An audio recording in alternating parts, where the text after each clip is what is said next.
சங்கீதம் 138:6 கர்த்தர் உயர்ந்தவராயிருந்தும் தாழ்மை உள்ளவனை நோக்கி பார்க்கிறார்.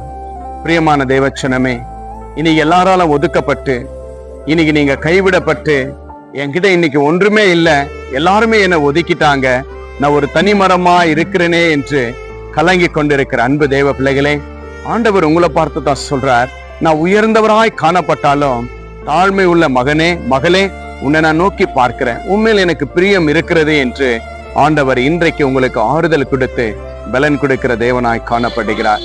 இன்றைக்கு ஒருவேளை உங்க வீட்டுல இருக்கிறவங்க உங்களை துரத்தி இருக்கலாம், உங்களை வேதனையோடு பேசியிருக்கலாம், உடன்பிறப்பு பேசியிருக்கலாம், இல்ல கணவன் பேசியிருக்கலாம், மனைவி பேசியிருக்கலாம், பிள்ளைகள் பேசியிருக்கலாம், தாய் தகப்பன், இப்படி அநேகர் உங்களை பேசியிருக்கலாம், நண்பர்கள் உங்களை வெறுத்திருக்கலாம்.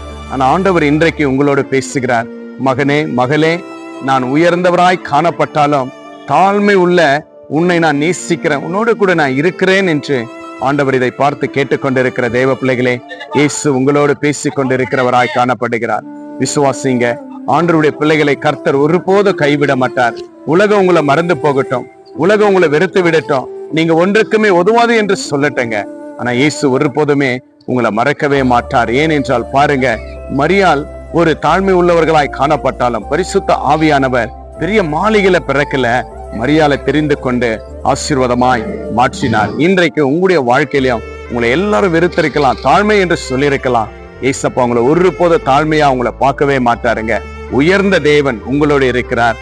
தைரியமா இருங்க, விசுவாசமா இருங்க. யார் கைவிட்டு போனாலும் ஏசப்பா உங்களை ஒருபோதும் கைவிட மாட்டார். நம்மப்பா ஏசப்பா நம்மோடு இருக்கும் பொழுது ஏன் கவலைப்படுறீங்க? சந்தோஷமா ஆண்டவருக்கு நன்றி சொல்லுங்க, விசுவாசிங்க. நாம் யாவரும் செபிக்கலாம்.